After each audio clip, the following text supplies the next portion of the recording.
Parfois, elle avait l'impression que l'histoire du monde était écrite avec le sang des femmes. Voici donc un roman magistral selon Salman Rushdie, intitulé Le chant des cœurs rebelles de Triti Umrigar, paru le 15 octobre 2025 chez City Éditions, 416 pages, traduite par Laurence Seguin.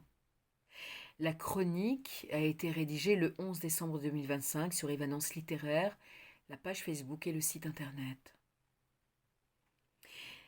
Que peut faire Smita lorsqu'une de ses amies et collègues journalistes l'appelle à l'aide après un accident et lui demande de la rejoindre à l'hôpital de Mumbai, la ville qu'elle a fui voici 20 ans, avec ses parents et son frère.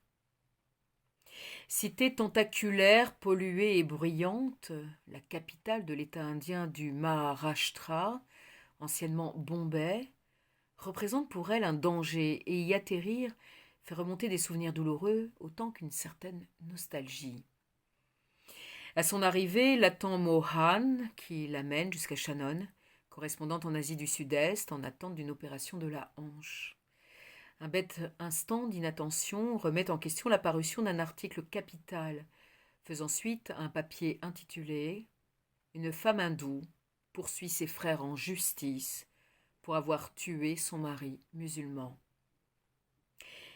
L'épouse est Mina, aujourd'hui défigurée et handicapée suite aux brûlures qu'elle s'est faites en cherchant à sauver Abdul Mustafa. Par le feu, ses deux frères ont voulu laver leur honneur, causé par le mariage mixte, largement poussé au crime par le chef du village, Rupal. L'avocate citadine Anjali représente la jeune femme, mère par ailleurs d'une petite Abrou, vivant toujours avec sa belle-mère maltraitante et haineuse, Mina, lui reprochant la mort de son fils.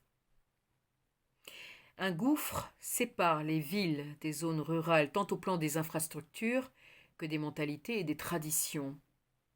Pour Smita et son compagnon de route Mohan, cela revient à remonter le temps de plusieurs dizaines d'années, en une époque où les femmes étaient totalement assujetties aux hommes.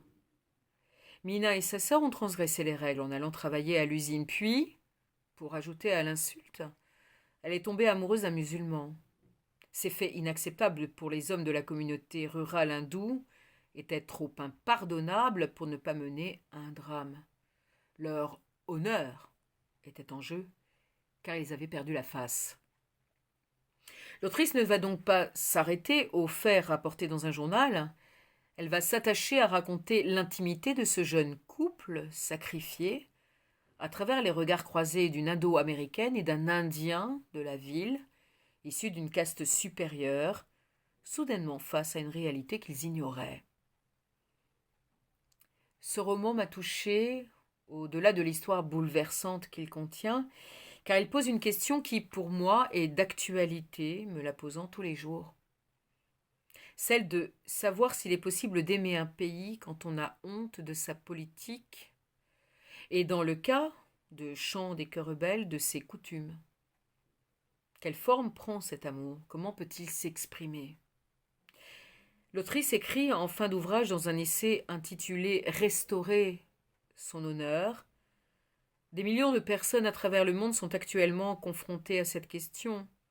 J'espère que les lecteurs se reconnaîtront dans les luttes intérieures et extérieures des deux personnages féminins du roman et dans leur quête d'un foyer. Mission remplie, Triti Umrigar.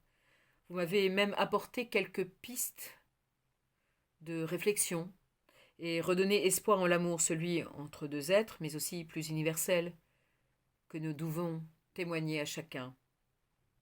Dans un monde en pleine métamorphose, alors que l'émergence sur la scène internationale des pays du BRICS rebat les cartes, visant à un rééquilibrage des forces économiques et politiques, ce texte rappelle que derrière les statistiques et les chiffres, ce sont des existences, des croyances, des us et coutumes, le destin de milliards de personnes qui sont concernées et peuvent être bousculées, voire remis en question. De la connaissance de l'histoire de chaque pays, du respect de sa souveraineté, de sa culture, naîtra peut-être un projet de développement viable vers un futur commun. Une histoire puissante de sacrifice, d'espoir, et d'amour, qui vous fera suivre une enquête menée par la journaliste et son ami Mohan afin de remonter à l'origine du mal, mais aussi un procès vital et désespéré dans une Inde écartelée entre passé et modernité, abîmée par un système corrompu. Vous serez les témoins tantôt horrifiés, tantôt admiratifs, tantôt émus du destin qui attend tous les protagonistes de ce récit, inspiré de faits réels. Vous reprendrez espoir devant l'émergence de l'amour dans un contexte pourtant monstrueux et clivant. Et surtout, vous ressentirez toute la beauté de ce pays, toute la passion que lui voue Smita, Mohan, et l'autrice de ce magnifique roman. Inoubliable. Immense gratitude, Triti Umrigar.